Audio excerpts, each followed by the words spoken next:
All right, good morning to all of you guys. Happy Tuesday. Today is June the 14th. Wow, already mid-month. Time flies. You're having fun, right? Yes? Who's having fun? Who's having fun? Come on. Who's having fun? Come on, guys. Come on. Yes. We all have fun. Get excited about this business. All right? Don't blame me. You guys got, hey, it's up to you guys. You guys got to do this, not me. All right, so first, before I start our training today, I want to welcome our newest family member, Mr. Roy Delgado.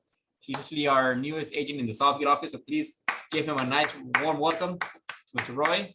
All right. Hello, everyone. So, Roy, tell us a little bit about yourself, brother. Tell us where you're from, who you are, where you come from, why real estate, man. Okay, so I'm fairly young. I would like to believe I'm 22 years old, and I went through the whole, college route, and I didn't really like it. It wasn't really for me. I went to UC Santa Cruz. I went to Cerritos College. I went to all these different universities to see where I fit in, and I didn't really like it as much. I ran into real estate through my business courses because I was taking economics and business management. And then to get, to pass my GE requirements, I could take real estate, like real estate practice, real estate principles, and real estate economics. So I took those courses and I was like, well, I'm basically past the prerequisites to get licensed. So let me try that out and see if I like that. And here I am, a year or two later, I got licensed. And I actually spoke with Mr. Gamboa last year, and I told him I was en route to getting my license here, but I wasn't licensed yet. So a year later, I got licensed and I kept them in mind. So I just signed yesterday, and that's where I'm at. Welcome aboard, man. Good to have you with us, brother. Good to have you with us. Okay. Good morning again to all of you guys. Okay, I want to challenge all of you guys here. Okay, I want to make a challenge to all of you guys on this call. Okay. If you have a camera, please turn it on right now. Come on. I don't have to. Sorry. Turn on your camera. Come on, right now. Well, I want to start this class. I'm waiting.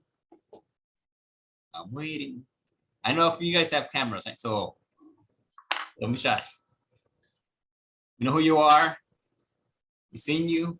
When you come to the office, we leave the office. So I have a camera, but it's corrupted. It doesn't work. Okay. Who else? Okay, we have Brenda has a camera. Freddy has a camera. Give me a few minutes, Freddy. I had a rough night. I'm still in my pajamas. It'd be too loud out here. I don't get no sleep. Come on. Make it fun, guys. Come on. You gotta make it fun. Come on. We gotta know who we are. Y'all really don't want to see me. You gotta see the face behind the name. So when we see each other, hey, that's you right there. There you go. So All I right, get a chance to turn it on too. Come on, Fredo. Get a little bit. Hold on. All right, guys. Good morning to all of you guys. So again, this is disclosures part 3 of your Tuesday trainings. So again, we've been talking about disclosures for the past 2 weeks. Yes, we have, right? Yeah. So before we start our class, again, if you have any questions, please go ahead and unmute yourself, put it in a chat box. But I'd rather you guys actually unmute yourself and speak up, because we definitely want to hear your voice and get it going. So again, the mic's open. It's an open forum. Any questions, please. There's no dumb question. It's dumb if you stay quiet to yourself. So again, any questions? No questions?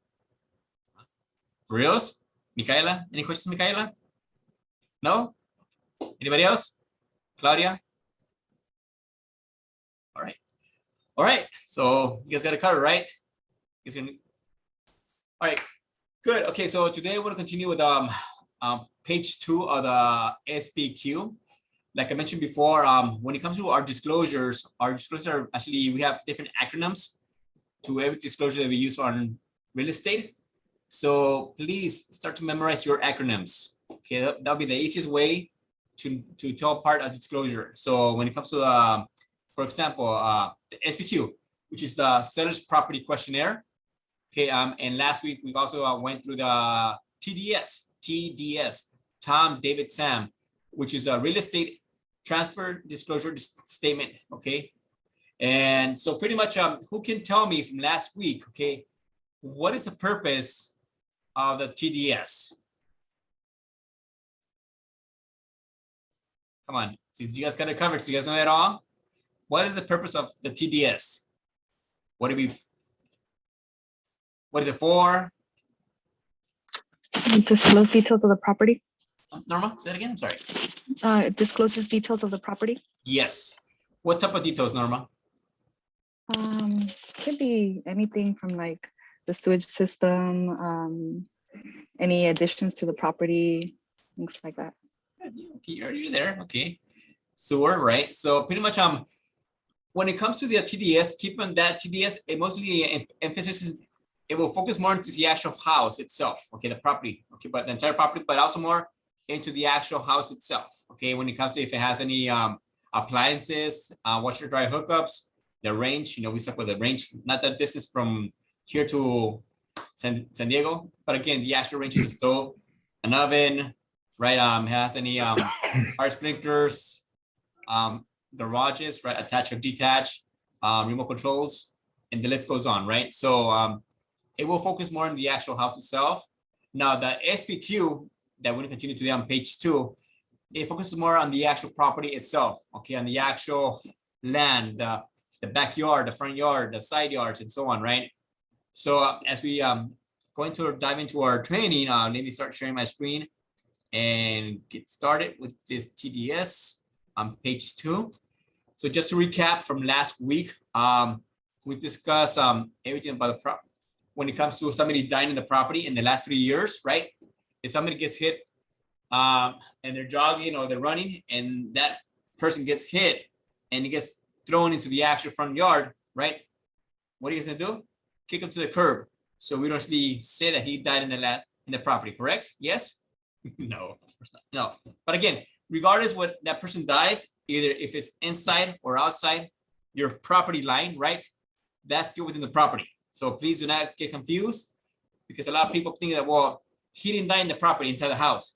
So that means that he didn't die in the home. No, no. Regardless, again, within the property lines, that's considered the property, okay? The parcel. Okay, does that make sense? Yes? All right. So in the last 3 years, right? Also, was the property used for any illegal controlled substance on or beneath the property? And we know that a lot of people actually, if they have a basement or maybe an attic, right? They're making illegal substances like methamphetamine, you know, other illegal substances when it comes to illegal drugs, right?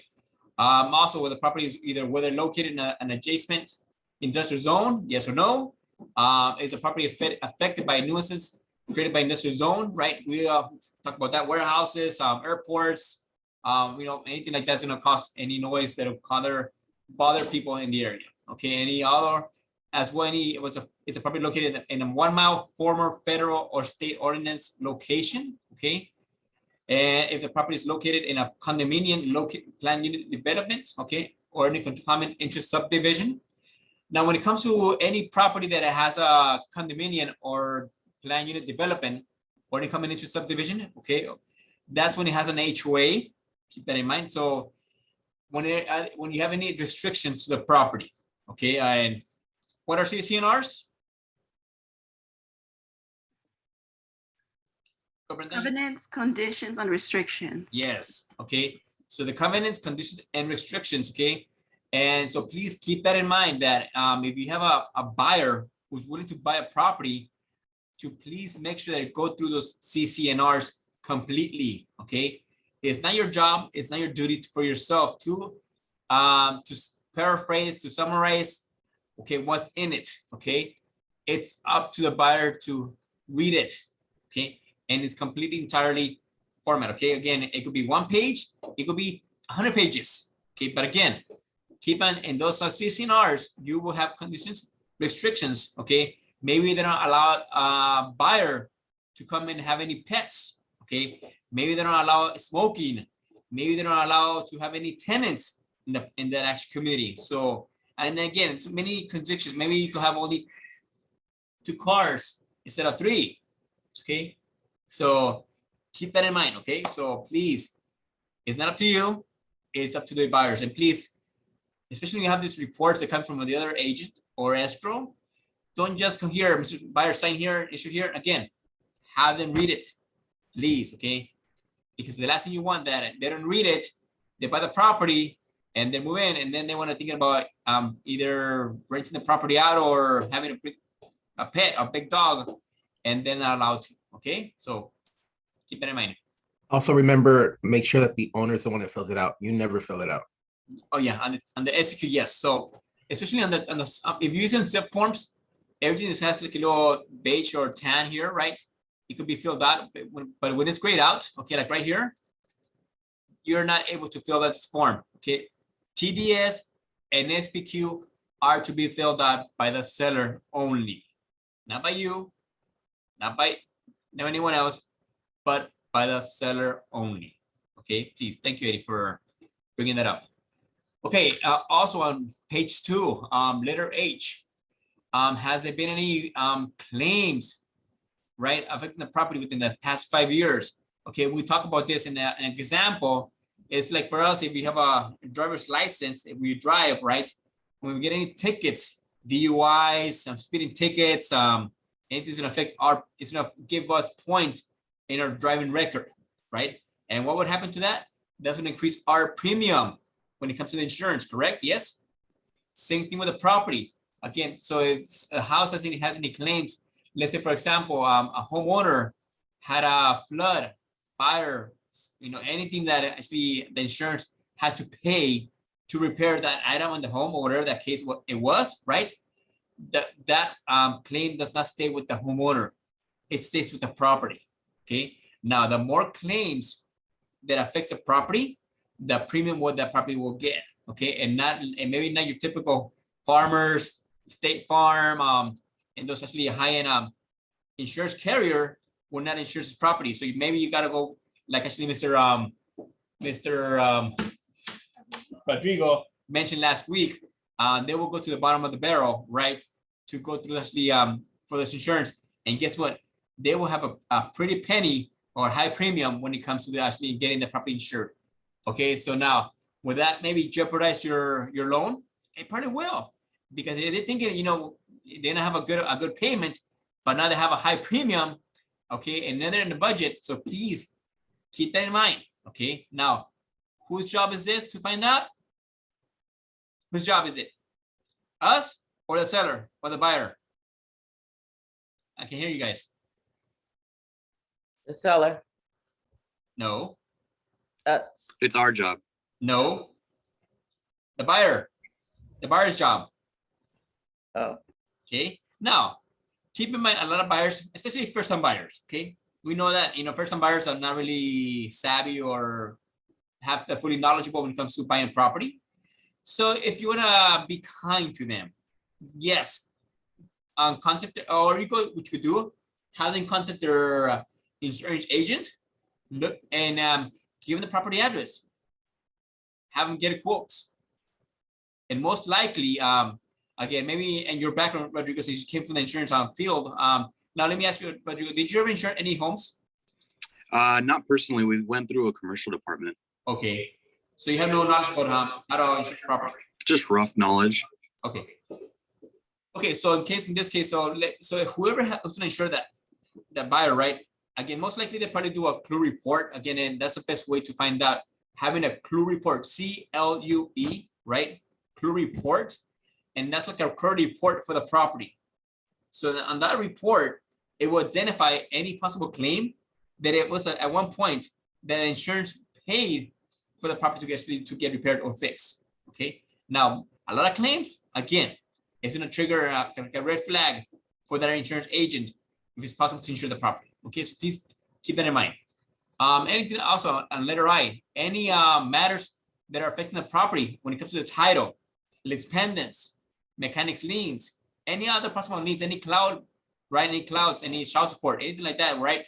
So again, we definitely gotta, so that's gonna come to the prudent report, okay, as well. Okay, so keep that in mind. Any material facts or defects affecting the property, not others disclosed to the buyer, yes or no?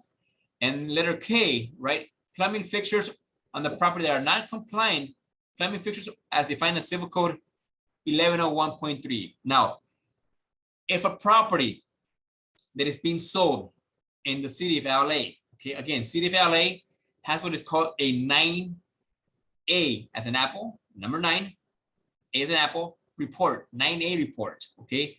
So this report, it has to be paid by the seller, okay? I believe the fee is about $74, give it around 74, yeah, give and take, okay? And they either pay through the city or through escrow, okay? Now, what is included on this 9A report?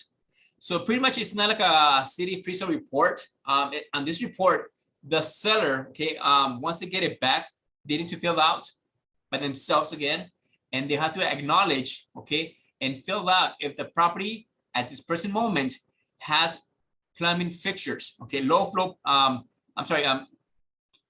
yes, plumbing fixtures that are compliant, and in this case are low flow toilets, low flow shower heads, and low flow water fixtures, okay?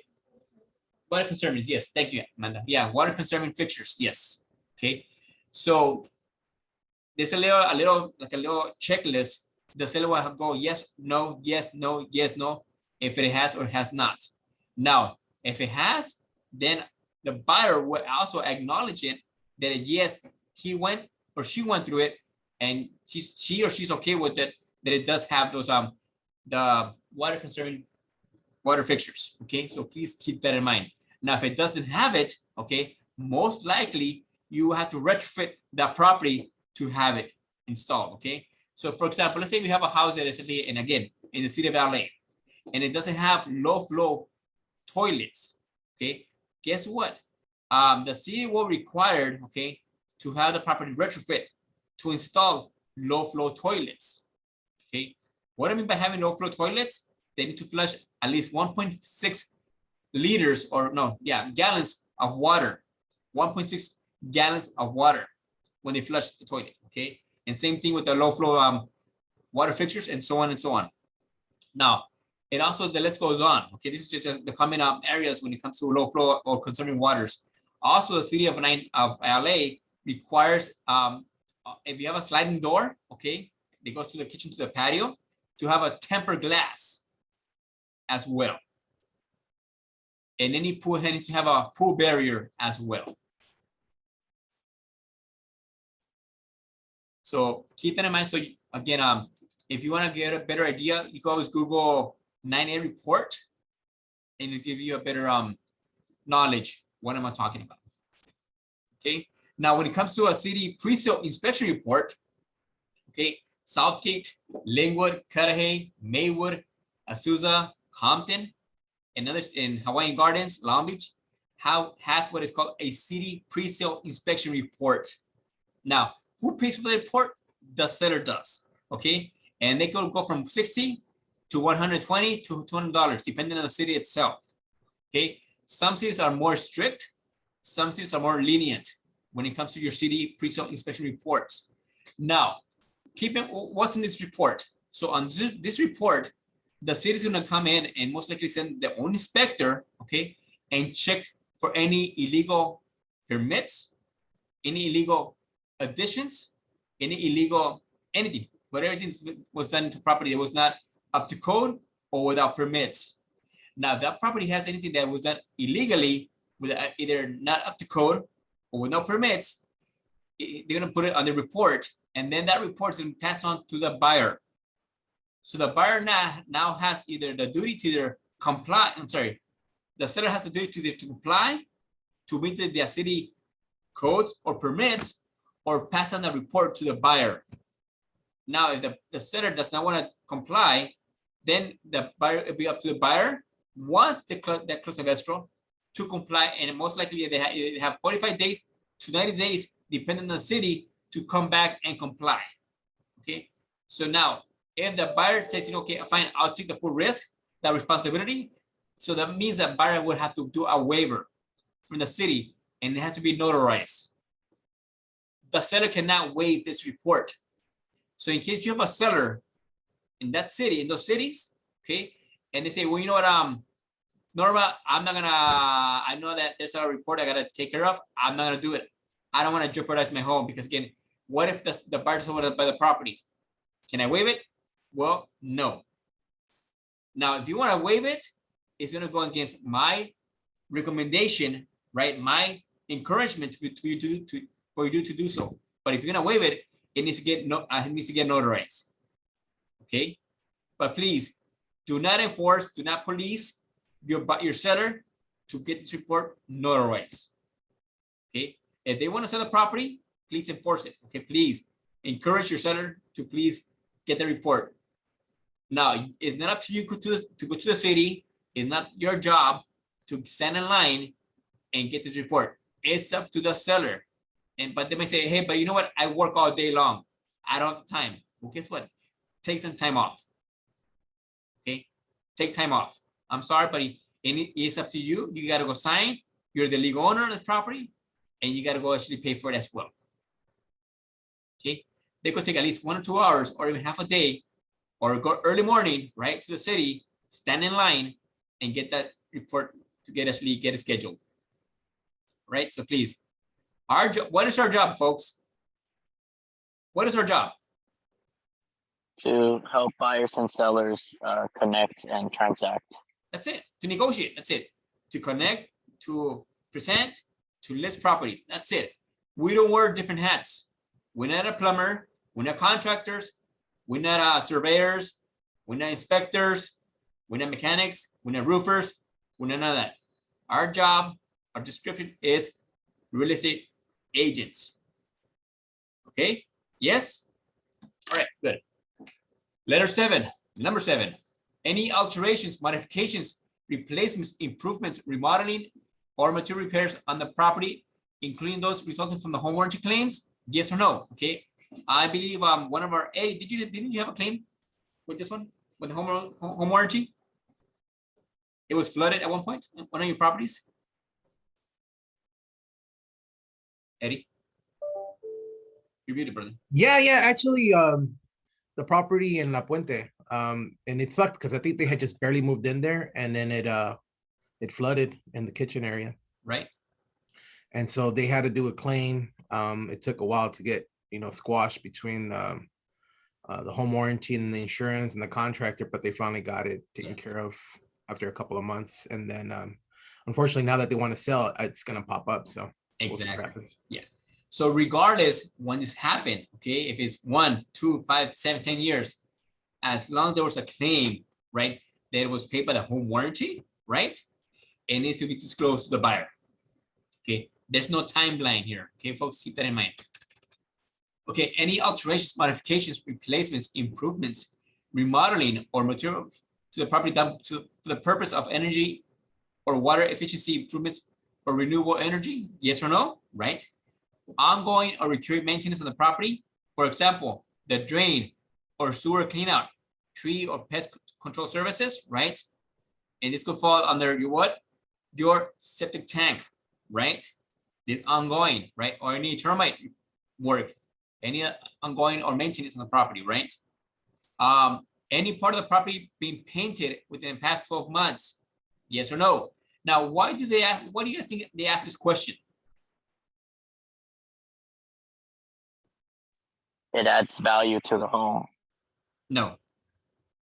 There could have been maybe some issues as far as maybe black mold or. That could be one of the reasons. Yeah, that could be a part of the reason. But again, we don't use mold.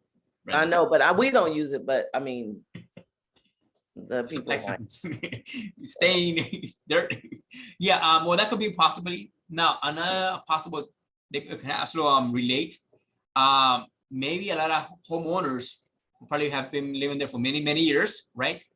They might have lead paint as well. And they might have used that lead paint, right? To paint the property. That's why it asks right here, right? On next letter, whether the property was built before 1978, right? So please take note, okay? Any property that was built before 1978, okay, most likely it had lead lead-based paint on the property, in or out of the property. Okay, it was painted. So if you live in a home that is built before 1978, okay, most likely that home has traces of lead-based paint. So how can we find out if it does or if it doesn't? Anybody? An inspector? Nope. If it was built before 1980, Well, the way to determine if your house has any lead-based paint, it needs to be Isn't there a lead paint disclosure that's Yes. usually signed when Yes. a property is sold? So then Yes. there would be a history of the lead paint disclosures. yes. But to find out for sure if it does, okay, it needs to be actually it needs to be also tested in the lab. Okay, you just can't tell by the year built. Yes, if it's 1978 and before, of course, most likely it has it, right? But we don't know this for a fact. Now, if they want to do an actual test, then it has to be a risk assessment test for lead based. Okay, and they gotta do they probably gotta strip the paint on the wall. That's that way. But yes, there's an actual disclosure for lead-based paint homes that were built before 1978, and that's car form LPD. Larry, Peter, David. And that's your lead-based paint.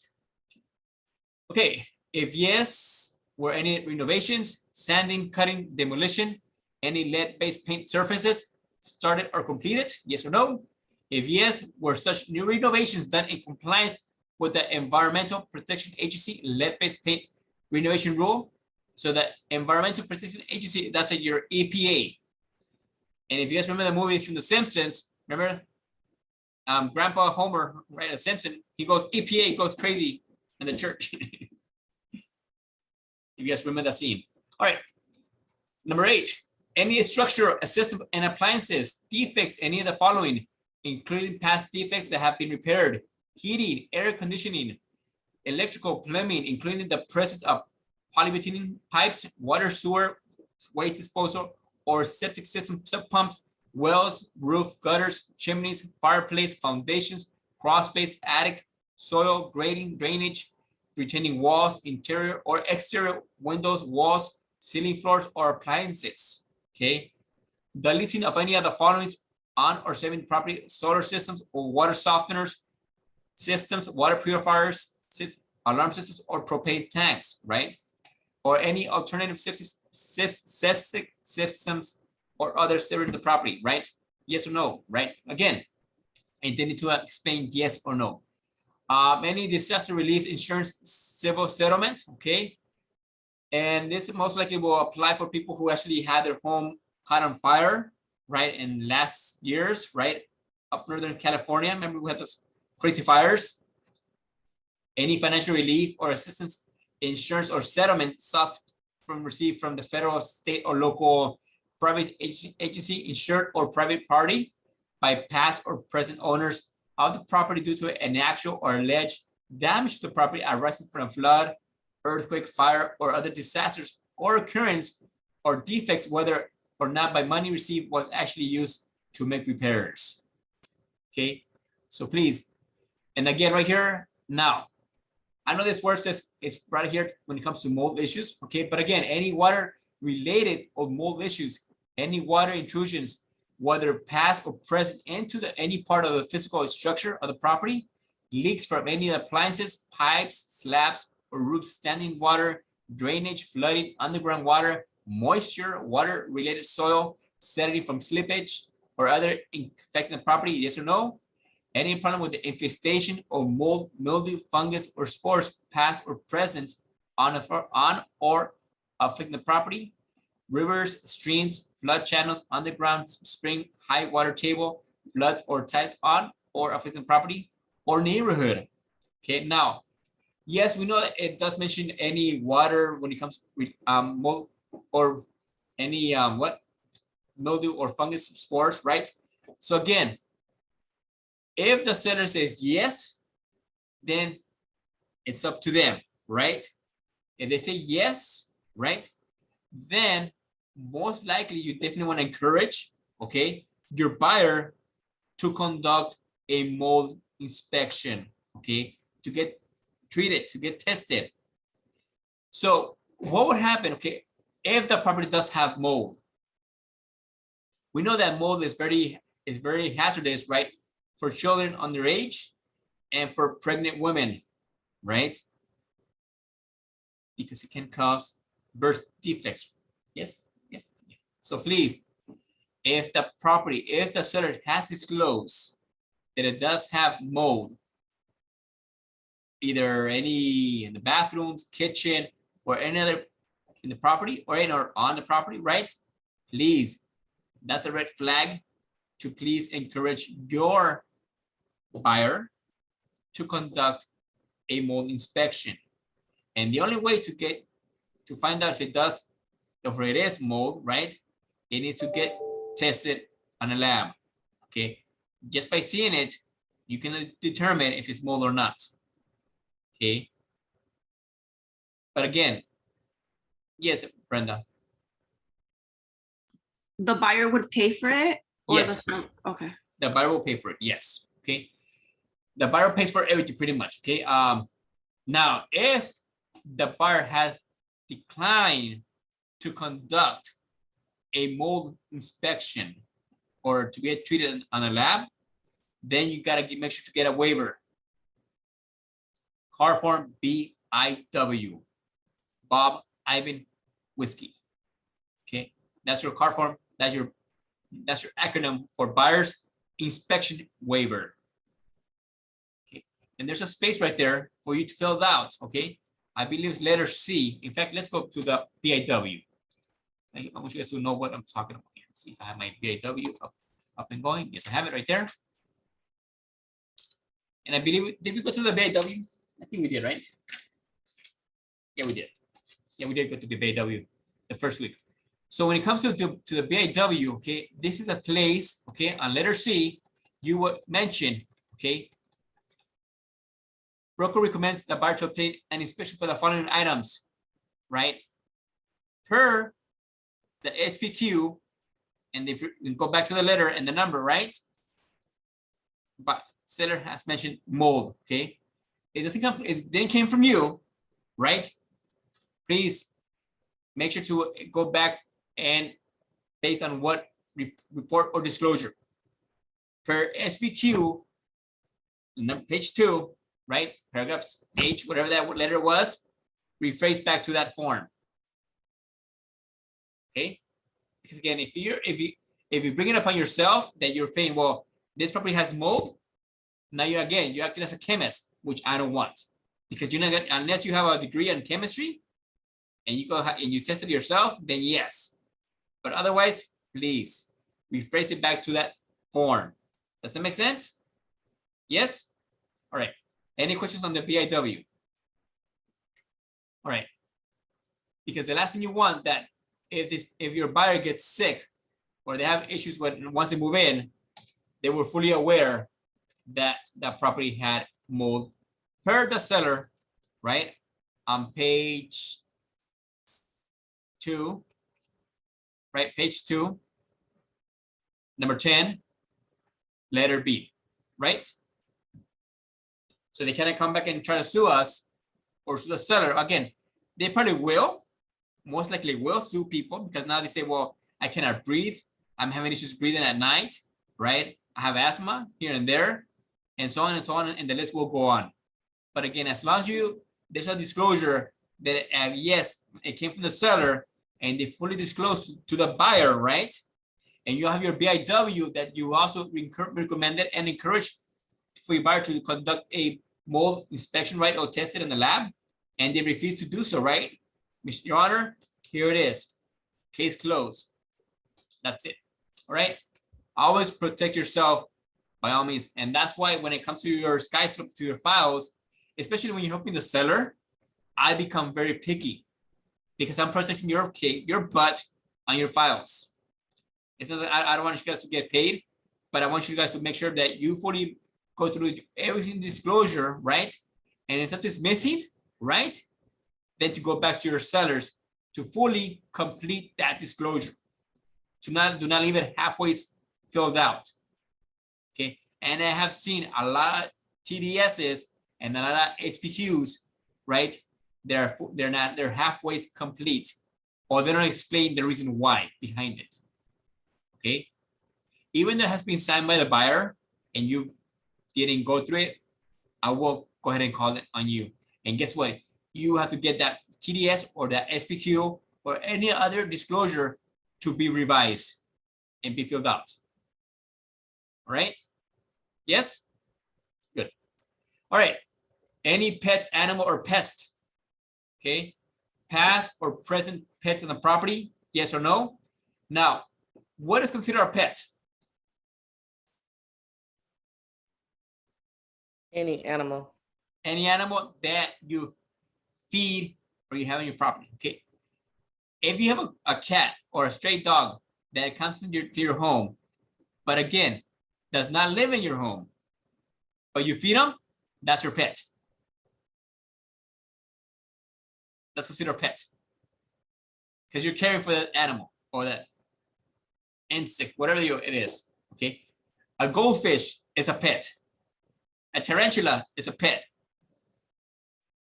Okay. Okay. So anything you have in your home, regardless, as long as you feed them, it's a pet. If you have an ant farm, it's a pet. Worms, they're pets. Okay. Yes. Yes, Brenda. All right. Any past or present problems with livestock, wildlife, insects, or pests in the property? Yes or no, right?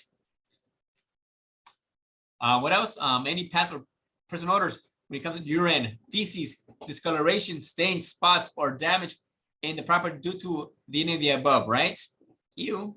If you have any dogs or cat lovers who urinate on the carpet, on the floor, right in the kitchen, you. Gross, like couches, nasty. All right. Any past or present treatments or identifications of the pests or odors or repairs of damage to any of the above, right? And if so, when and by whom?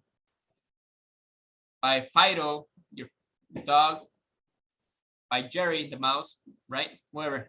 Okay. And again, if you have any pets in the property, explain what type of pets do you have? A goldfish, a tarantula, worms, on ant farm, right?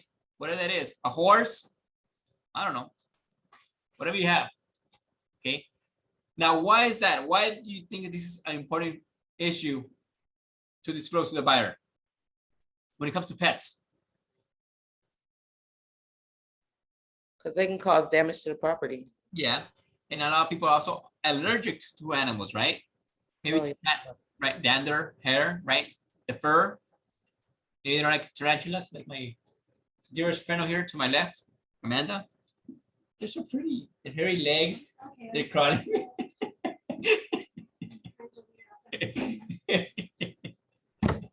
All right, let's move on, folks.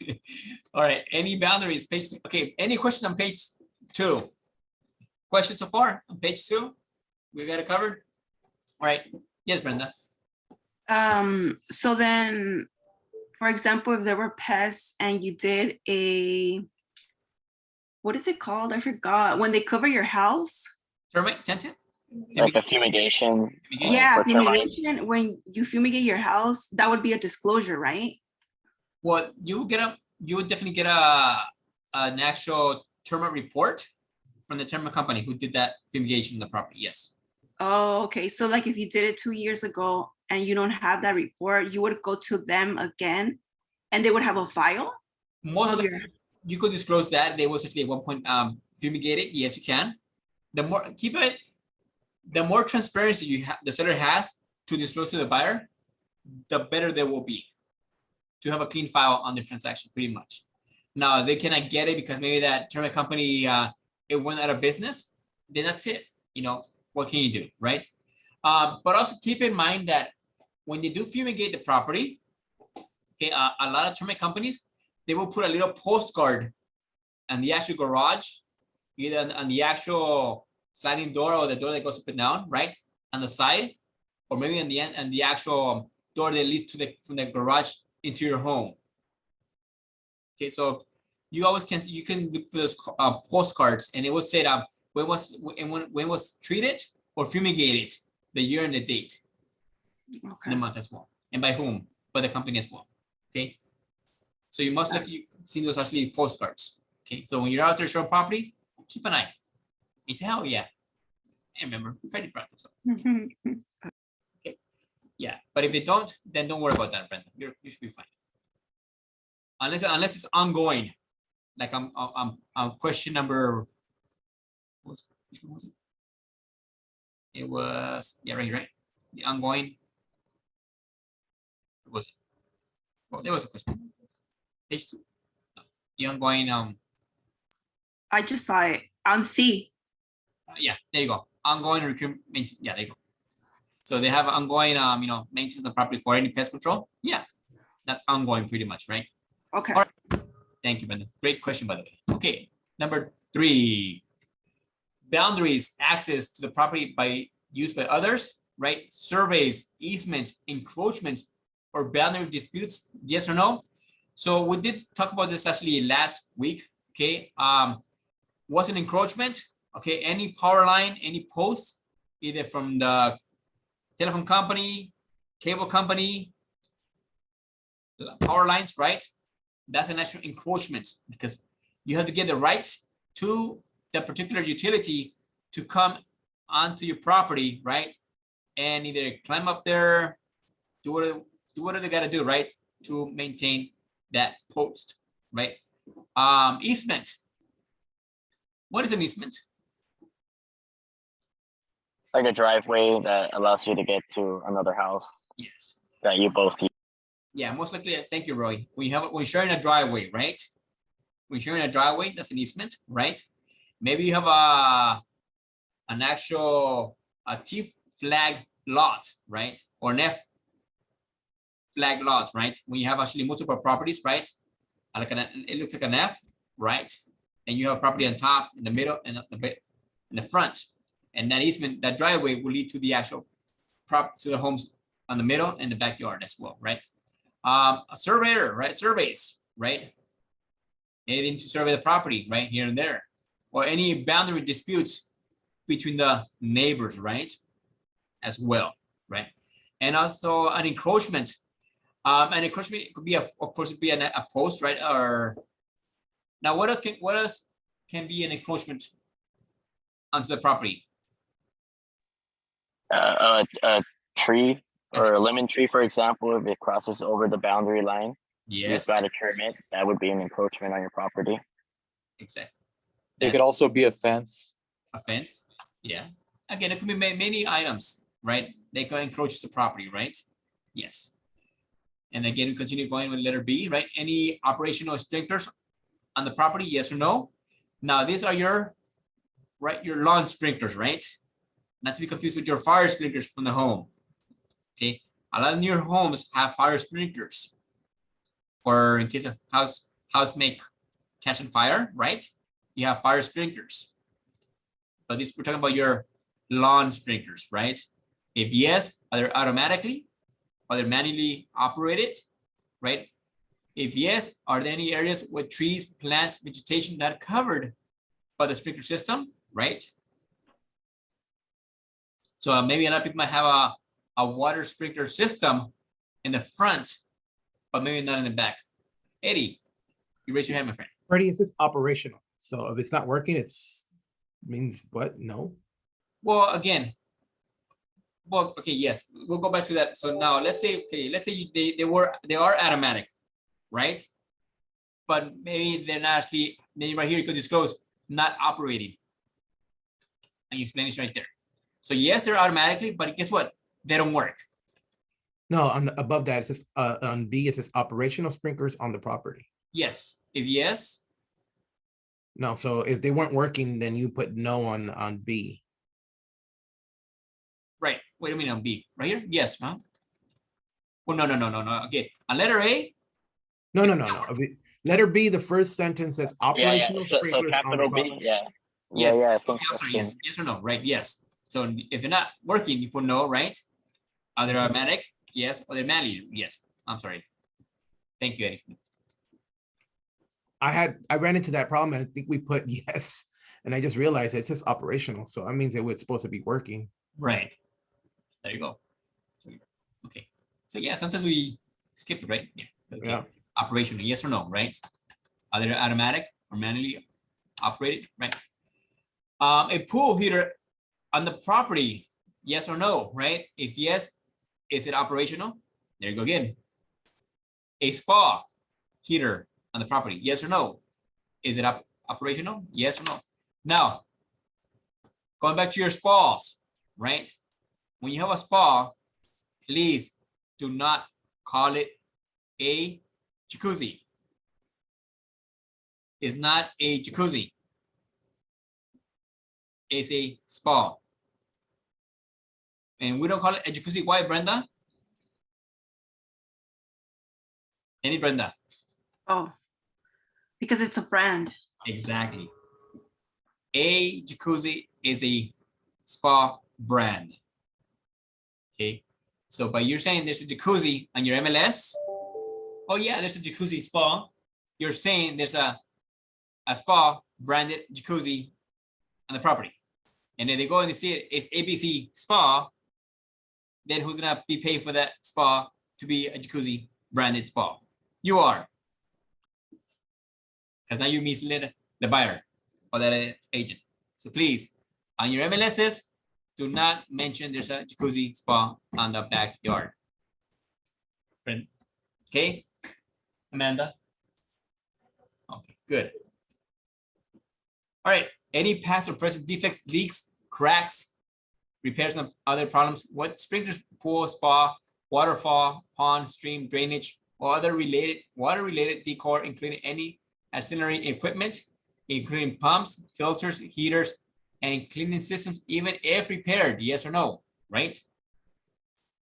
Now, on this one, on 14, okay, I don't know why, but I always see NA.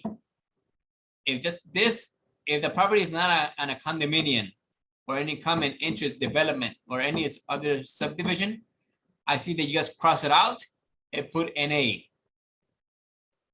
I'm thinking because it doesn't apply. You can just say no. You cannot leave it blank. You put no. Regardless if it doesn't apply, just put no on A, B, and C. Okay? Do not cross it off, because by crossing it off, you're not disclosing. And by putting NA, you're saying that doesn't apply. But again, the best way is to put no, regardless if it applies or doesn't apply. Okay, for any pending or proposed dues, increases, special assessments, rules, changes, insurance, availability issues by or litigation by against or fines or violations issued by the homeowners association or agriculture committee affecting the property, yes or no? Yes or no. Any declarations or restrictions or agriculture committee that has the authority to other improvements made on the property, yes or no? Or any improvements made by the property without the requirement, approval, or agriculture committee, or inconsistent with any declaration or restriction or agriculture committee requirement, yes or no? All right, 15, title, ownership, liens, or any legal claims. Any other person or entity or title other than the seller signing this form, yes or no? Now this one, a lot of entities get it wrong. Okay, what is an entity when there's a seller or a buyer?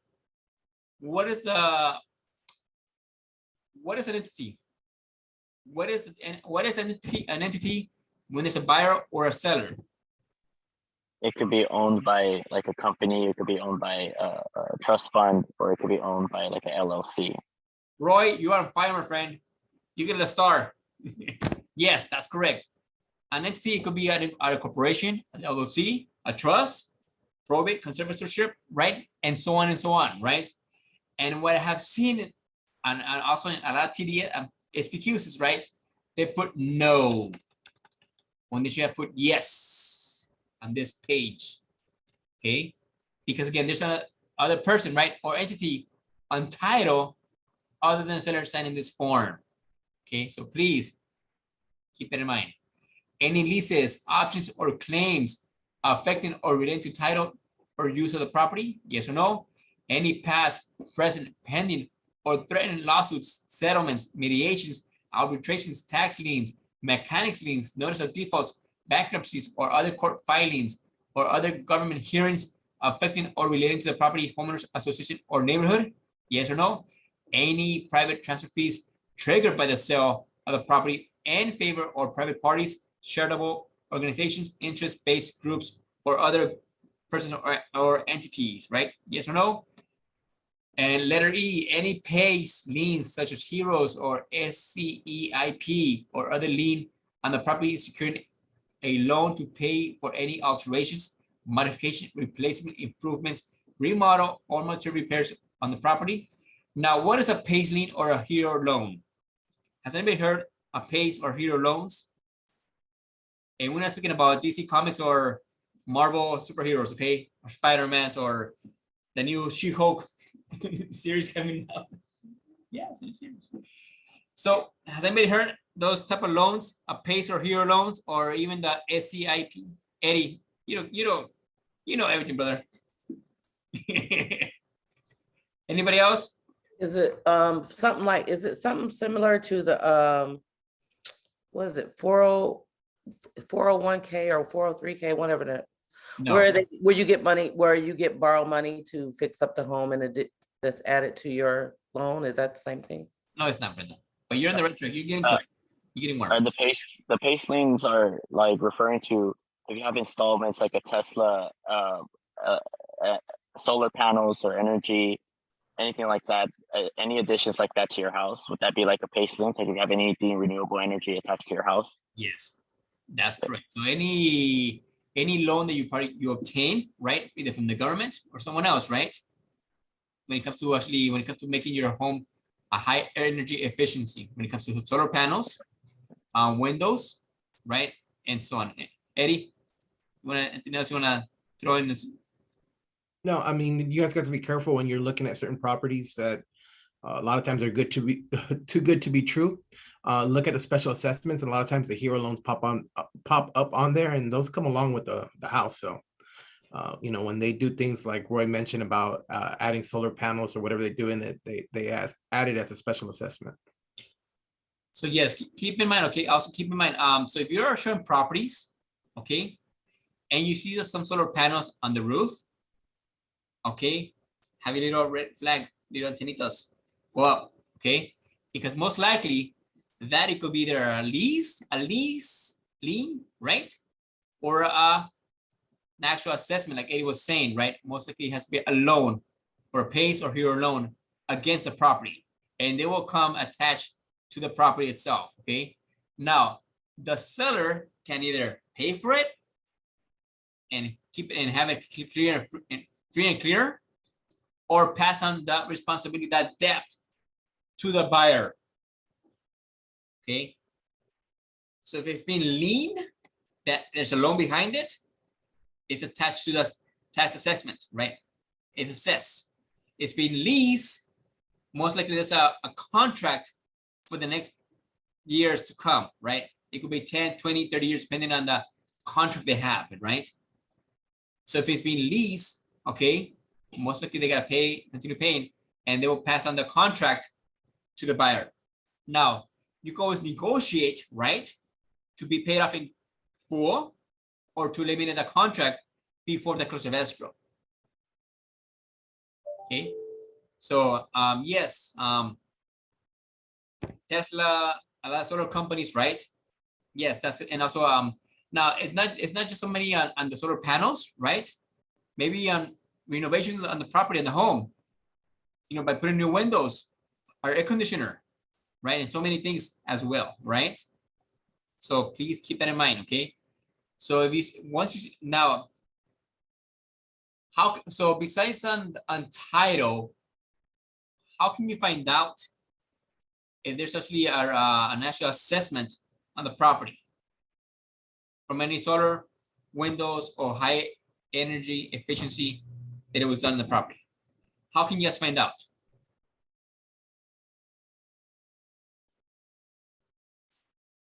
Who? Title profiles, or also your prelim report. Okay.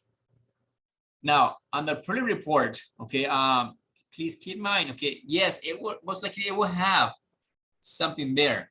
Now, if it doesn't have anything there, contact your title rep to search and dig more into the property. Okay. Now, right here, I would definitely recommend you guys to do some little investigation on the property. Okay. If the seller didn't disclose anything about any solar panels, anything that was supposed to be a high energy efficiency on the property, then yes, you want to definitely want to help your buyer. On this one, yes, contact your title rep. Okay. If there's something like a solar panel. Brenda, Bailey, you have a question, Brenda? Bailey? No, I was just gonna maybe add, like Chrissy and those guys are really good. They put together that profile booklet for one of my clients. It has all of the it has all the information, all their loan modifications, everything that has to do with the property. So it's just good for them to pull that information up you were just talking about. So. And Christy Rye, she's our title rep from Orange Coast Title and for our Downey office. But we also have Sonia Apodaca. She's our title rep for the Southgate office. Okay. And they both work for Orange Coast Title.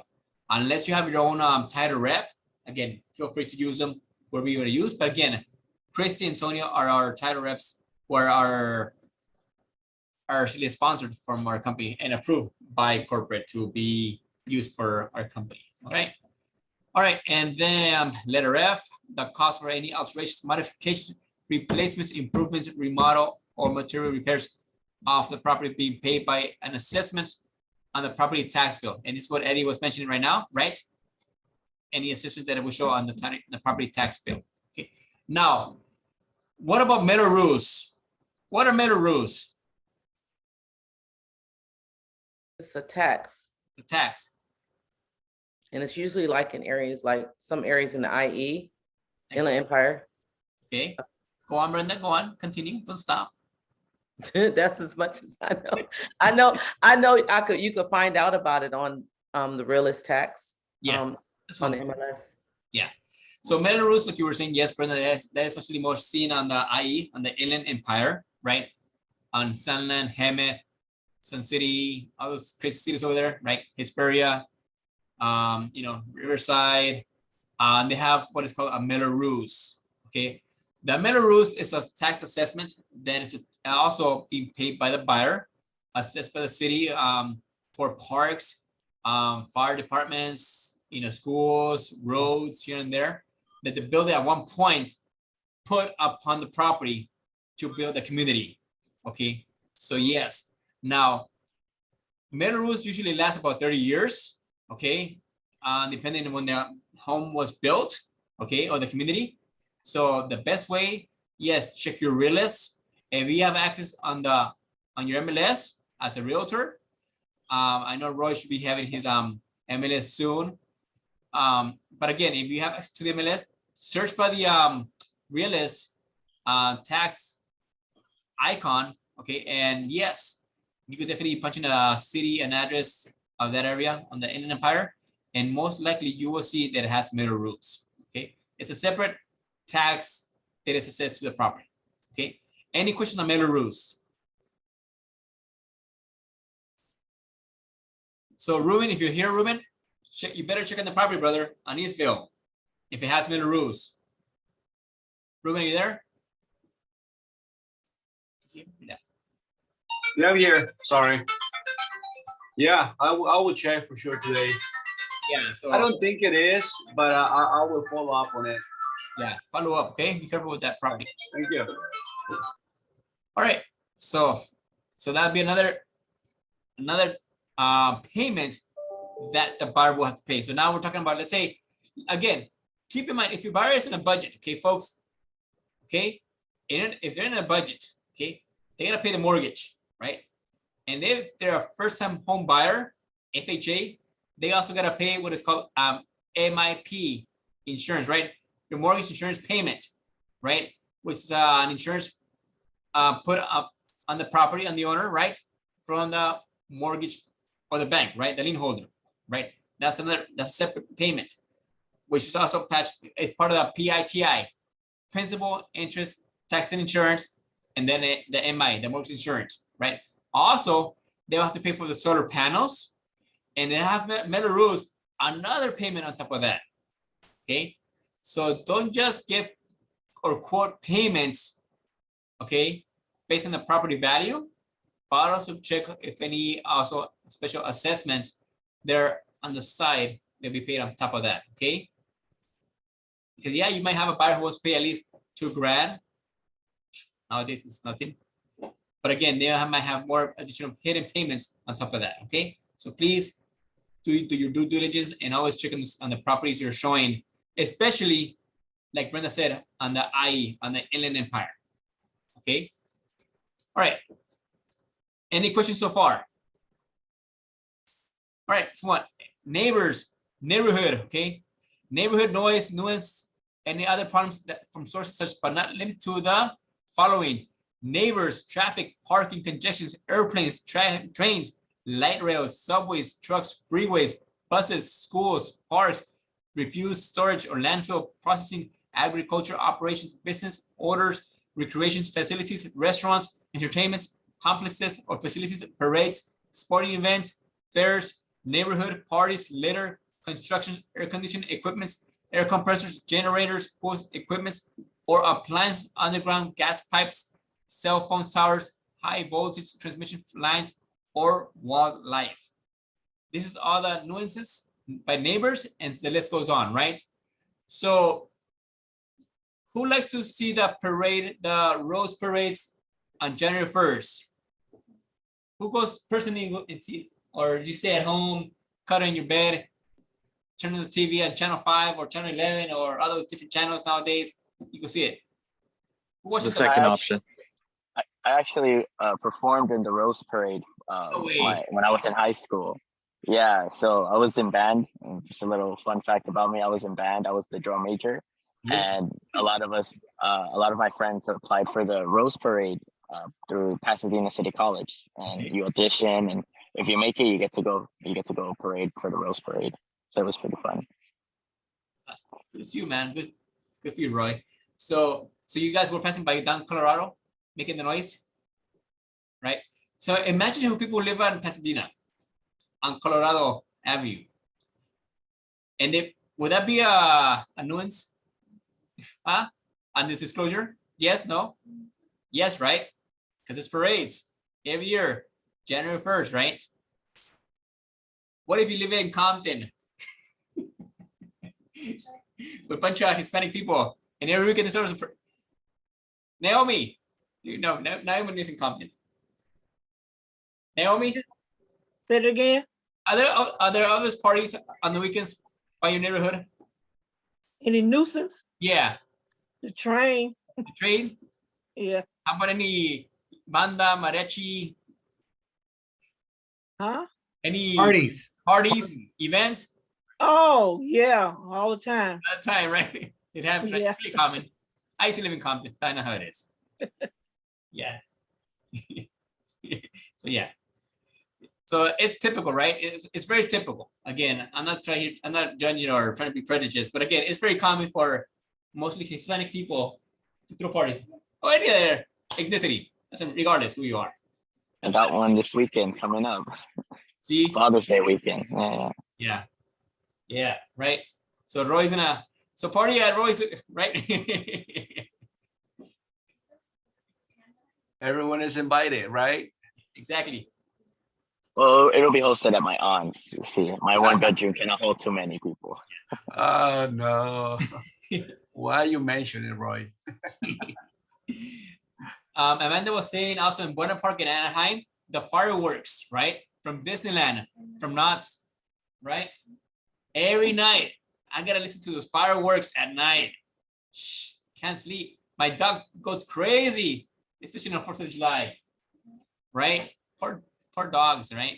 But again, that's how it is, right? Again, Brent, Naomi, again, the train, right? I think that's a blue line, Naomi. Oh, yellow. No, what line Yeah, is it? the train is pretty loud over here. Pretty loud, right? Yeah. So again, it could be a many things, folks. Again, maybe to you, it could be a melody, right? To fall asleep, a harmony. Oh yeah, I love the noise. It rocks me to sleep. But with someone else, you know what? Forget about it. Freeway, especially if you live close to a freeway or a highway street, or yeah, close to the airport, right? What else? Anything else? I live in front of the firefighter station. Oh, Brandon.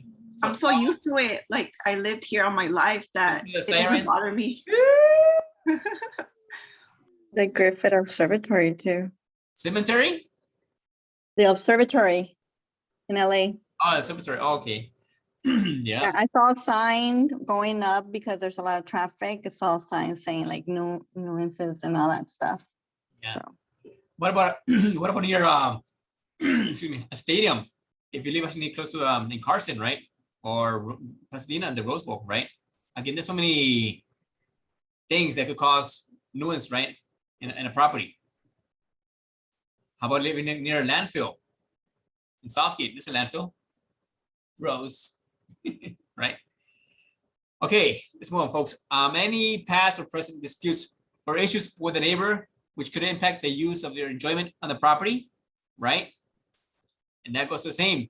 Any problems, any arguments, you know, maybe they throw parties every weekend, or they have I don't know, gatherings, like Rose said, okay, Father's Day, you know, party in his house this weekend. We get together. Nice. Thank you, Roy, for the invitation. All right. All right. Any questions on page 3, folks? No? We're good? All right. Governmental, ongoing or contemplating eminent domain, condemnation, annexation, or changing in zoning in the general plan that applies that could affect the property? Yes or no? So when it comes to eminent domain, what is eminent domain? Roy, stop it, Roy. Yeah, enough, Roy. You had enough. Okay. Someone else, man. Come on. I know you're fresh out of the. It's someone else, man. Come on. The government's right to seize property. Yes. So in the last years, by the I-5 freeway, a lot of homeowners lost their homes to eminent domain. Who has traveled by the 5 freeway, by Santa Fe Springs, Norwalk, La Mirada, Buena Park, going southbound? All of those. Right? Remember the freeway was 2-3 lanes at one point? Now there's like 5 lanes per side. Like, wow, that's crazy, huh? How they expanded the freeway. The government actually started selling the unused property from that work. Yeah. So again, and then it's not just freeways, it's also schools and parks, right? Also, I believe on Firestone in Southgate, they made a school, and also in front of our office, Brenda and Eddie and Naomi, that's the little elementary. I had a cousin who at one point lived at this apartments, but again, eminent domain came in and, hey, we're building a school, and all that schools and apartments and everything else were sold, or they were bought out, right? Now, has anybody heard or dealt with any eminent domain? Do they get paid market value? Do they get underpaid? How does it work? They should be getting paid a fair market value of the property. The issue with that is that perhaps some people have an attachment to their house, and that makes the process difficult. So if the judge and the court defines their property as a bigger use to the public, then regardless of what you think your value of your home is, if it's been passed down generation by generation, it's the fair market value of today. Today, exactly. Yes. Yeah. I mean, saying, do they underpay you? But no, they can't. And then you could definitely sue them. Yeah, no. So with that, do you have to comply or not? Because I saw an article not too long ago where they were trying to, well, they built a I think it was like a, I don't know, like a mall. And this lady, she was an old lady and she didn't comply and they just built around her house. I don't know if that's true or not, but I don't know if you have to comply. Well, again, well, keep in mind, building a mall, unless it's from the government, Jasenia, there's no way, again, you gotta sell your property. But Oh, I if, see.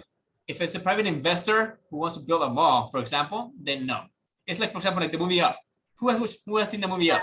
Yeah. Right? Oh, okay, I see. Yeah, right. Again, so they build the actual buildings next to it, right? And also now another story about that movie Up. I'm not saying it's related to that one, but who has driven by Florence between 7th Street and 5th Street on Firestone? There's a new homes, and there's a little dentist right in between. No?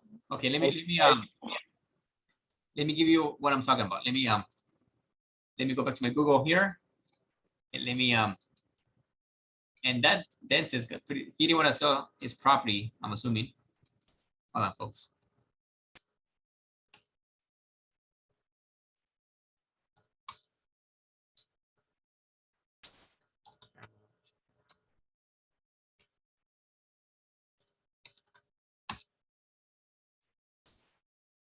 It's saying down.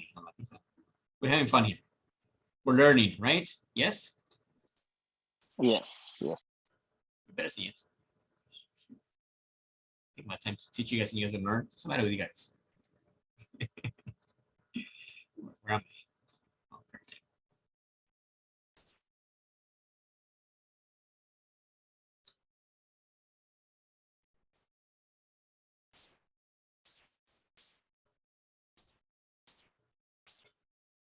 Let me share my screen. Right here. You see this here? You see it? Okay, so they built all these new homes. Okay, at one point, it was buildings, and actually, I'm sorry, they were actually businesses or little shacks. So they built all this tract of homes except for this office here. Now, if we go by the history of the actual Google Maps, this is what it was at one point. See, there were buildings here, office space, and more office space right here. See that? And then empty, empty. He didn't sell his little place. And now it stands like that. So that's not eminent domain. That was actually an investor who came and bought all the land, right? To build and to sell and to profit pretty much. Now, this was through the government. Most likely, I'm assuming the dentist didn't have an actual option to, and just to sell. So it depends on how it is, Jasenia. Okay. Okay, thanks. Mhm. My pleasure. Okay. So any other questions? Any other questions regarding eminent domain? Or My friend, she lived in Linwood, and it was eminent domain, and she bought her house for about maybe 100,000, but the eminent domain paid her 400,000 for it. Yeah. So she bought a house in Carson, so right. She's good. It's good, right? Mm-hmm. Now, another thing that also could affect the property, okay, is the actual change of zoning. Okay, that's very common. It's getting very common nowadays. The change of zoning. A good example, actually, this happened to one of my clients in Azusa. And this was my very first client that I sold my first property back in 98, 99. Okay, my client bought a property, a single family residence, right? But the house that is actually, it was situated, it was in an R3 lot zone. For you guys that don't know what is an R3, that you're able to build 3 units, okay, on the same lot. So R1 is single family, R2 duplex, R3 triplex, and R4 is fourplex, okay? And then it goes to commercial, right? C1, C2, and so on, right? So now I'm not saying to know your codes, I'm just letting you know how it is. So everything around his properties, all right, around his neighborhood, he had multi-unit properties.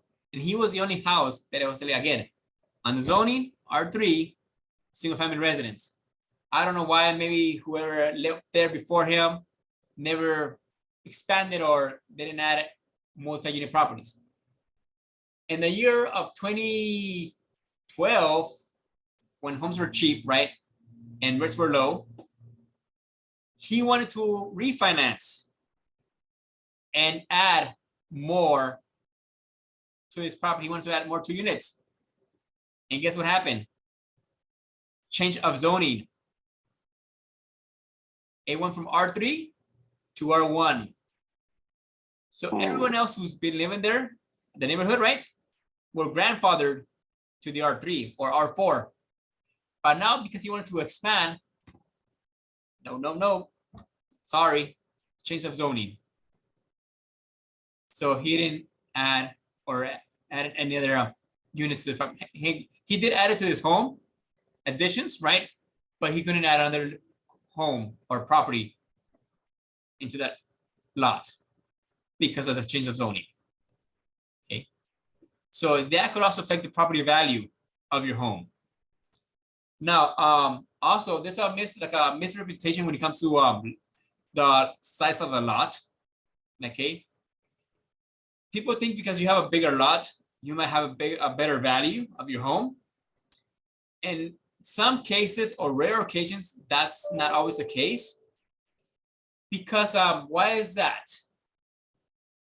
Keep in mind that people who want to buy a bigger lot, let me see who's here, who's been in the business for many years. Let's see,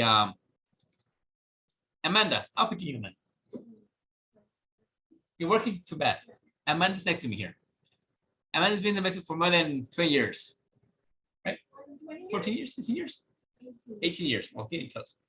So Amanda, have you had a buyer who wanted to buy a property because I had a bigger lot? Yes. Yes. And so yes. Now, do they still own the property? Yeah, they bought with the big lot. Yes. And Is this a trick question? no, it's not. It's not. Just go with it. Okay. So what was the reason behind it? They wanted a big lot. They wanted to build They built addition.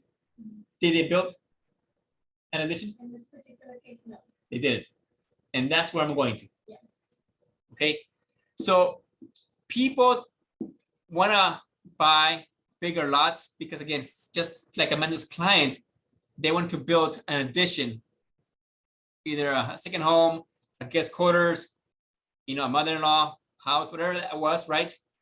But in some rare occasions, they never do. Okay, they don't. Again, maybe that 2-3% of buyers do, but in the 97% of the rest, they don't. Why is that? Because of capital, because of money, el dinero. They don't have the cash to do it. And by the time they have it, right, most likely have enough equity, they could do what? Sell and rebuy a bigger home. Or what? Or they probably invest in something bigger, better, right? And have residual income on a monthly basis. So, maybe they got too old, 10, 15 years, 20 years have passed. We don't need a bigger home. We need to downsize because now we're empty nesters. Our children have left and they have moved on. It happens. So the lot doesn't bring value. Unless you're talking about acres of land, then yes. But if you're talking about 5,000, 10,000, not that much. It's not gonna increase hundreds of thousands in your value. What makes a difference in this case is the actual square feet of that home, the living space of that home, the way it is, if it's updated, renovated, right, upgraded, and so on. Yes, that makes a difference in your value of your home. Because again, you could have a 3,000 square feet of living space in your home that was built back in the 1950s. And guess what? They still have the old plush carpet, the green avocado colors from the 70s, right? And they have in the tile, the linoleum. And guess what? Is that property worth a lot of money? Maybe it does in a way, but to living standards, it might not. Okay, so please take those things into consideration. Okay, so not because you have a big lot, it's gonna outsell your property from the rest. Now, living quarters is everything in the house, okay, everything you live in, from the kitchen to your bedrooms to the bathrooms. Do not include the garages. But Freddy, my garage has been converted. Too bad. A garage, who lives in the garage? The car does, right? Your car, your bikes, your motorcycles, right?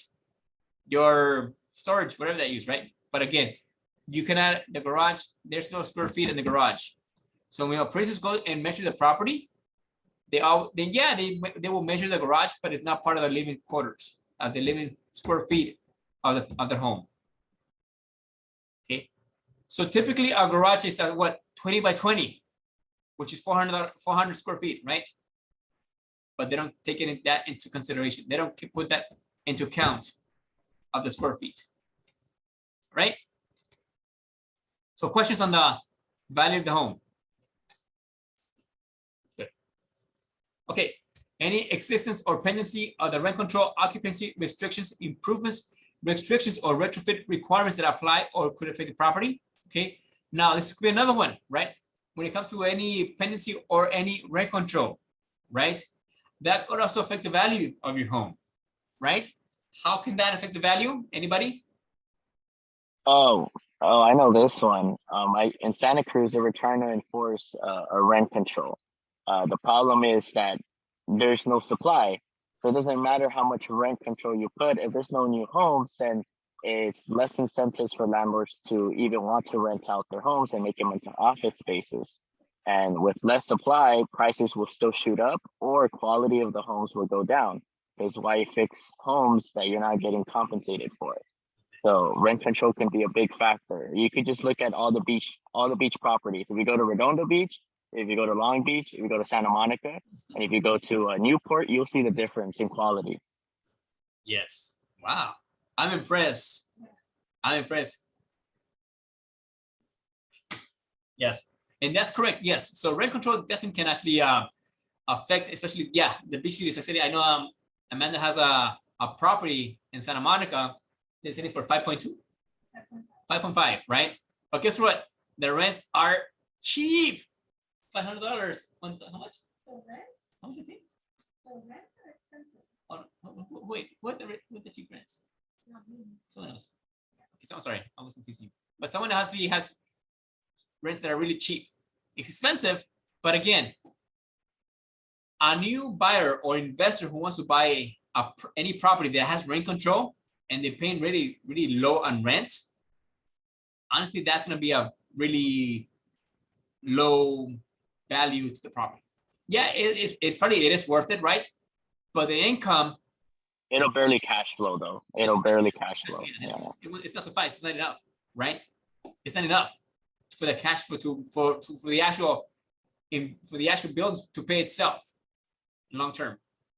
So yeah, so you gotta be very careful, especially in especially all LA cities. Okay, LA city. Okay, I'm talking about the actual, not the county, but the LA city, right? There's rent control. East Los, Montebello, actually, what else? LA, right? And some other cities surrounding city as well, and the county as well. So there's actually a rent control ordinance is going on now. They're trying to push through other cities in Southern California, like Downey, like Southgate. But again, that's gonna affect the landlords and also the investors who want to buy and flip their properties, right? Because again, they have low cash flow coming in. Again, and you cannot increase the rents to market value unless you have a new tenant. And also, you can evict the tenant for no reason. And if you do, guess what? You need to compensate the tenant depending on the years and depending on the rent. And the compensation can cost the landlord couple of $1,000s, 10, 20, 30,000. I had a buyer who used to live in LA, and actually they were actually in some apartment complex, and he got 20,000 in compensation, and he used that money to buy his units. And this is back in actually in 03. So guess that's again. Imagine, and this was actually a national apartments, a lot of complexes, a lot of units. So imagine that the owner, he had to pay out, cash out. Yeah. So yeah. So it's not our job to search the rent control, but again, it's up to the buyer in this case. Okay.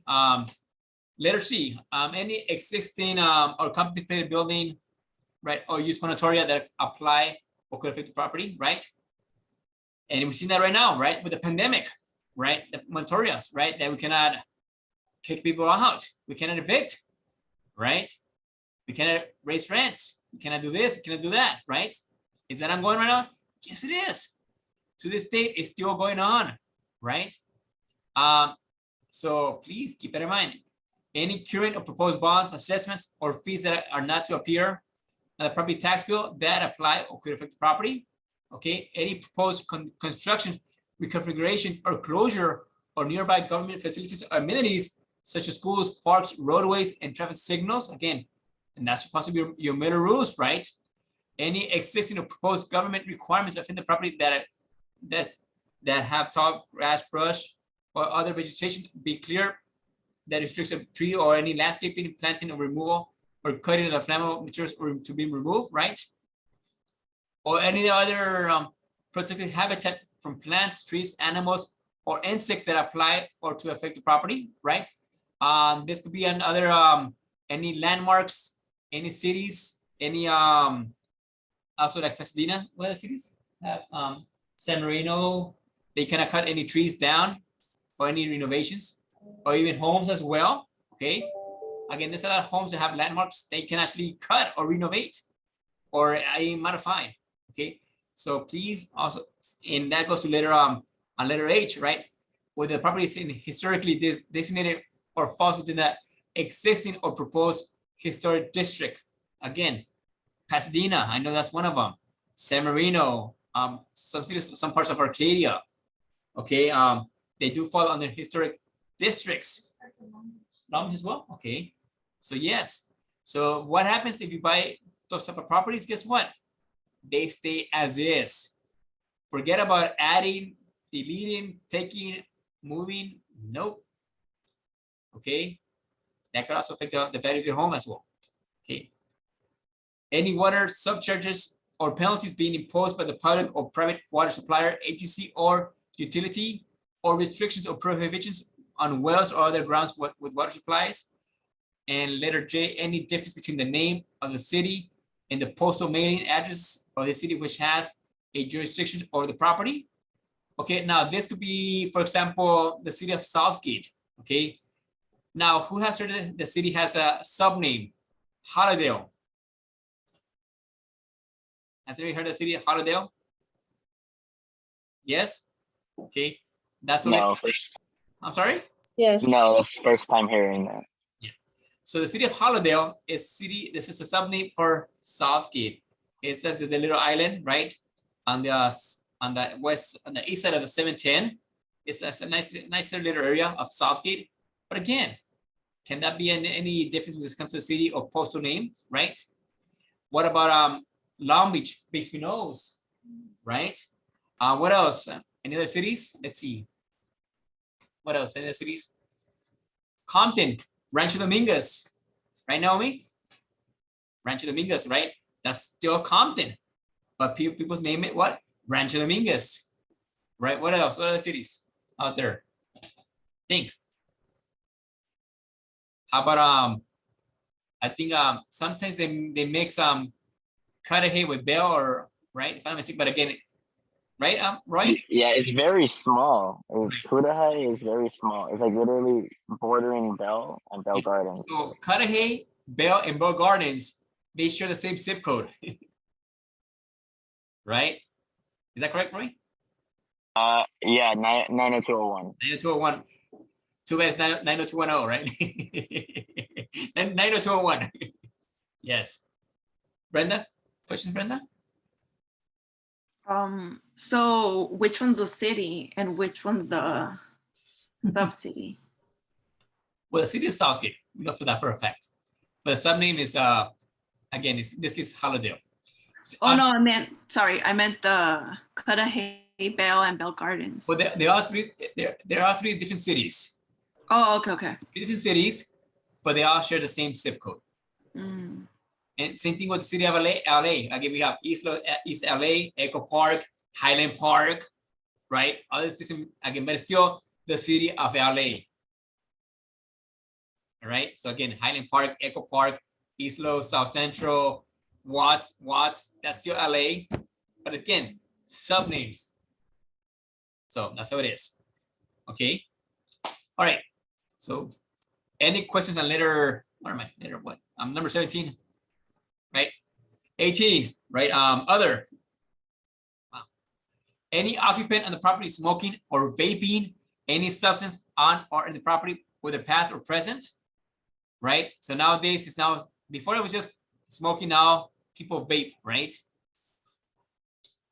Doesn't matter what you smoke. It could be cigars, cigarettes, marijuana, okay? Or those CBDs, vaping. I don't know, the kids nowadays, you smoke. Or, I don't know, you guys are, the roaches, whatever. Any, what? Yeah. That's good. Any of the property for any alterations, modifications, improvements, remodeling, or material changes on the property due to any cannabis cultivation or growth, right? It's very common nowadays, right? Since marijuana, it is legal, but you cannot do what? How many can you do? You cannot plant more than 2 or 3 at home. Who knows that law? Yeah. Well, I don't know the exact parameters, but it's still technically not legal because you cannot smoke it in public or in government property, and which is basically everything: the sidewalk, the parks, the parking lots at the parks. So, yeah, you can only smoke at home a certain quantity, and even then, if you're renting, your landlord could put certain restrictions on it. Exactly. Brenda, you had a question about that? Oh, No, I was just raising my hand that I knew that you can only plant 2 plants. Oh, 2 plants. Yeah, right. Yeah, or 2 something. Yeah. Right. So yeah, I don't know. Okay, I read it. I don't smoke. Me neither. So those they look funny. Okay, guys. Woo, yeah. Yeah. So yeah, I think it's 2 plants, right? But again, it is still illegal through the federal, right? Yeah, maybe the state. Again, go. So yeah, any past or present known material facts or other significant items affecting the value or desirability of the property not otherwise disclosed to the buyer, right? Yes or no? Explain, right? And then 19, if checked, additional comments. The attached addendum contains any explanation or additions, comments, and response to the specific questions answered yes above. Refer to the line and question number and explanation, right? So again, if you need to add that and attach, if your seller needs to add more because he answered a lot of yes, sis, on your 1, 2, and 3, and 4, right? Then please attach an addendum. Car form ADM, addendum. Okay.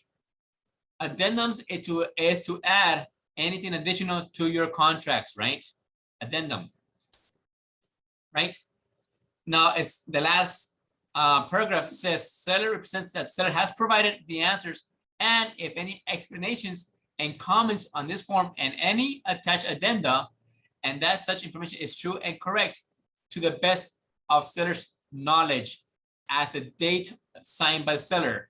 Seller acknowledges seller's obligation to disclose information requested by this form is independent from any duty or disclosure that the real estate licensee may have in this transaction, and nothing that any such real estate licensee does or says to the seller relieves seller from his or her own duty to disclosure, right?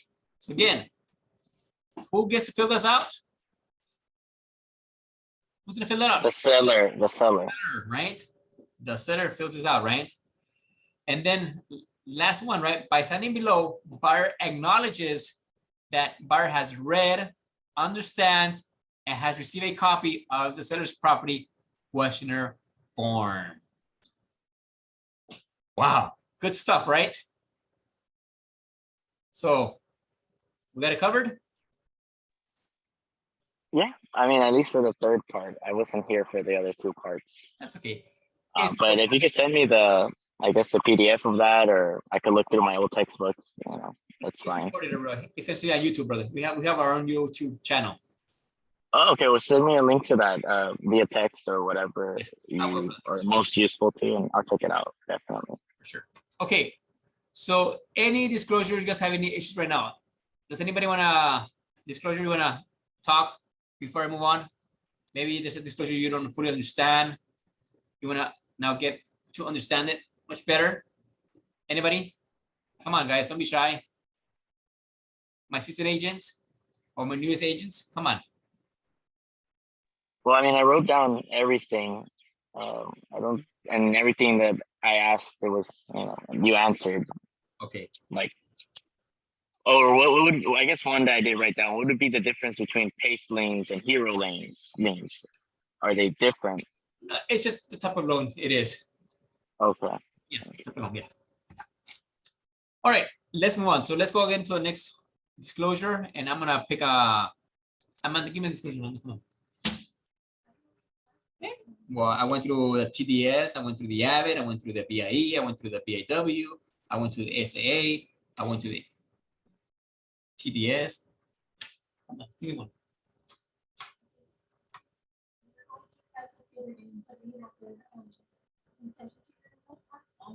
Okay. All right.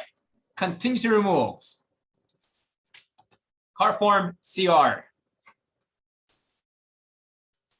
Thank you, Amanda, for sharing, for throwing that out there. Contingency removal. That's our next disclosure. Find somewhere here. There it is.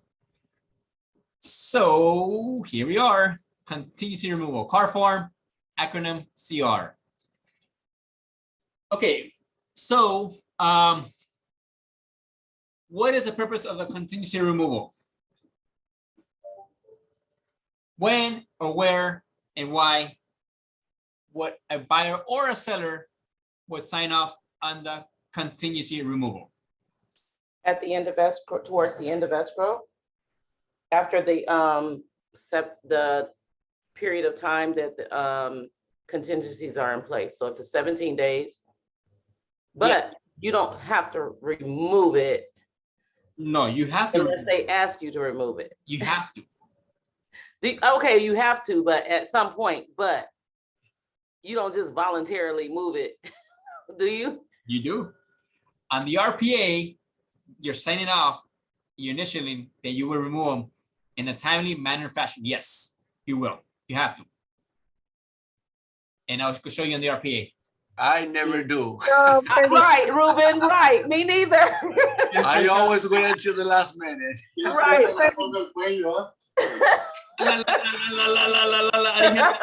Sorry, Ruben. Ruben, I agree. I hear that. So, Freddy, Yes. I mean, timely could be subjective, Mr. Gamboa. Timely is subjective. Call me Freddy, right, please. Yes, Yesenia. so I'm like the same. I like the last transaction, I did not remove the contingencies. But at I know that during the trainings you've mentioned that, okay, like don't remove the contingencies. So at what point do we not remove them and we just play dumb? You are killing me. Thank you, Jacia. Thank you. Recording, you know that, right? Yeah. Agreed.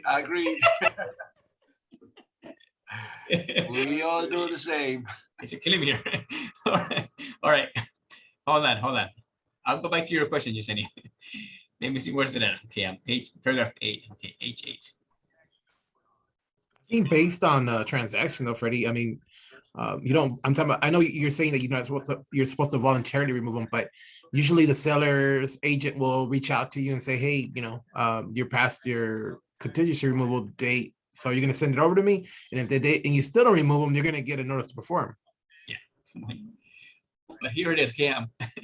RPA, paragraph 8. Okay, it says here, right? This agreement is unless otherwise specified in paragraph 3L1 or attached CR, right, which is a contingent removal, contingent upon buyers obtaining loan specified in contingent. Buyers shall act diligent in good faith to obtain the designated loans, right? If there's no appraisal contingency or appraisal contingency has been waived or removed, then the failure of the property to appraise the purchase price does not entitle buyer to exercise that cancellation, the right pursuant to the loan contingency, right? If buyer is otherwise qualified, okay. So okay, where's it at? Hold on, where's it at from contingencies? What's right here, page 8. Okay, but again, okay, now going back to the question that Justine had, right? Yes, per contract, okay, per contract, that buyer has to remove them within 17 days after 17 days after acceptance. Okay, must remove contingencies in writing using car form CR. Okay, now does that mean that I have to remove them all at once? Well, you could remove them as you go if you want to, or you can remove them all at once at the 17th day. Now, going back to Jasenia, but yes, I have told you guys in the past to always play dumb. Yes, okay. Okay, yes. Do not cancel, or I'm sorry, do not remove contingencies unless, like Eddie says, right? Unless the listing agent has come to you and requested for the buyer to remove contingencies. Now, if you don't remove them in the timely manner, right? Yes, you will get a notice to perform to the buyer. And that's car form, Roy, NBP. Notice to buyer to perform. NBP, right? So once you get that notice to buyer to perform, okay, the buyer has 2 days after receive that notice to perform to remove that contingency or all contingencies. Now, if the buyer does not remove contingencies after the second day, then the seller may, the key word here is may, exercise their cancellation rights. Okay, the seller may cancel, the seller may not cancel after not removing the contingencies. Okay, and that's the cancellation rights. So now let's go to contingency removal. Now, on here you have a blank space. Why is that? Because there could be more than one contingency removal. Okay, so the first one is number 1. Okay, so and again, in accordance with the terms and conditions of the purchase agreement or request for repairs, car form CR, or response and reply to request for repairs, car form R, and R, or other, right, other disclosure or anything else, right, there was dated. Now this dated, it has to be the date from whatever you're attaching this contingency removal from, okay? So if you're going based on the purchase agreement, okay, when was the purchase agreement dated? There it goes right here. So let's say the RPA was dated, for example, yesterday, okay, June 13. So it goes back on that date, okay?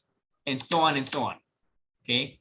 Between who? Between, okay, I'm sorry, in the property address right here, between the buyer, Bob Buyer and Bobby Buyer, and the seller, Sally Seller, right there, right?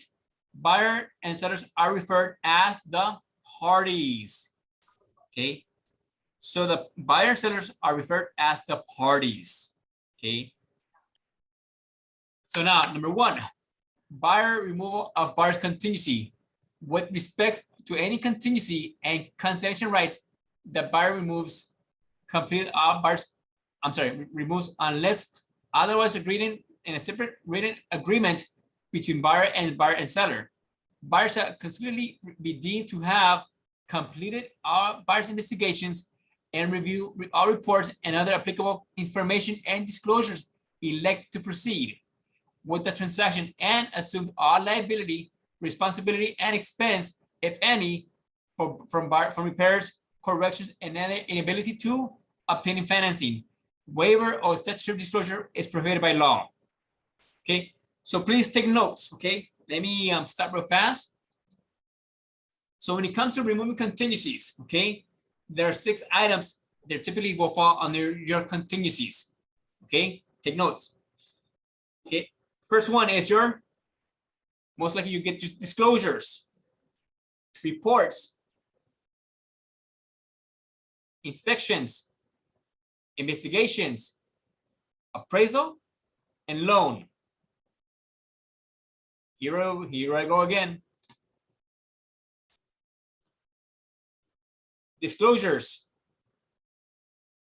reports, inspections, investigations, appraisal, and loan.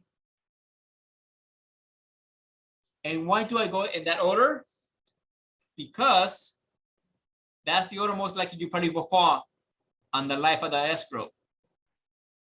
You will get disclosures, right? Disclosures from your seller. Disclosures that we're going through right now, right? TDS, SPQ, lead base, earthquake, and the list goes on, right? Reports. What type of reports? Well, it could be a termite report. It could be a home inspection report. It could be another report, a prudent report, maybe rent control report, HOA, CCNRs, investigations, right? Maybe the city has a city Presale report, right? You need to inspect. Maybe there's a 6 offenders, Ruben, in the property. Maybe they gotta do your due diligence, right? Megan's law, right? Maybe they want to build, they want to add. Who do they go to? The city, correct? That's your investigations. What else? So disclosures, reports, appraisal, right? If you didn't waive your home appraisal, right? Well, that's another contingency. Your appraisal. And last is your loan approval. Right? Now, can you still get a loan approval without having an appraisal? Or actually, let me rephrase that. Can you still get a loan approval by waiving your appraisal? Yes, you can. Yes, you can. Even with FHA? Even with FHA, but FHA, there's different restrictions on Brenda Bailey. Mhm. A lot of lenders do not want the FHA buyer to waive that appraisal. Okay, and a lot of lenders do not actually accept waivers appraisal to get waived. That's why there's a FVAC. Exactly. Oh, right. Okay. And that's your FHA admonitory clause. Okay, and that's card form FHBA. FVAC. FVAC. FVAC. Thank you. Yeah. Okay, I remember that form. I didn't know. Okay. Yeah. Okay, so yeah. So so 6 items to look for. Okay. Now so when it comes to contingencies, okay, please keep those 6 items in mind. Okay. And yes, you could obtain a loan approval without having actually by waiving your appraisal. Now by having an appraisal, it's going to help you fight and negotiate the value of that home. Okay. And 3 things can happen if the buyer did not waive that appraiser. Okay. Now, what are those 3 things can happen? Okay. Number 1, right? If that appraisal is in play, in effect. Number 1, if the appraisal came lower from the sales price, you could always go back and negotiate for the seller to drop the value or the price to meet the price value. So for example, if the house is being sold for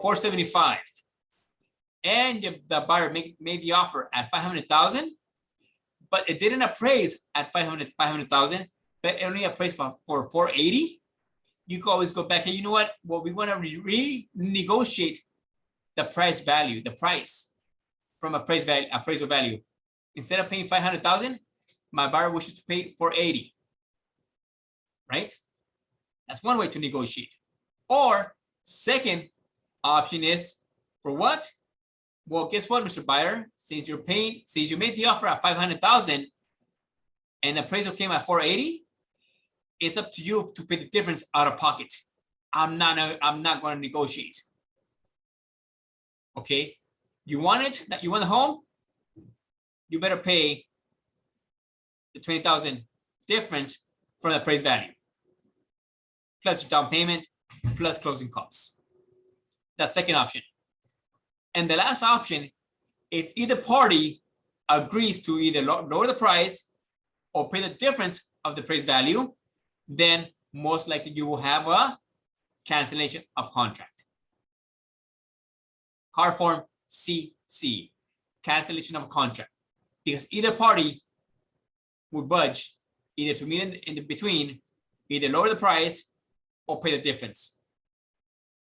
And most likely you will have a dead deal, which we don't want to see, right? So that's what happens. So that's to keep your appraisal in play, in effect. But if you if the buyer waives that appraisal, then guess what? Then there's no renegotiating the price or the value. By default, the buyer will have to pay the money out of pocket. Okay, that's what you're saying pretty much. Then the buyer says, you know what? I don't care if it comes lower, I will pay the difference out of pocket. But now if the buyer says, you know what? Well, it's too much money for my buyer to pay out of pocket.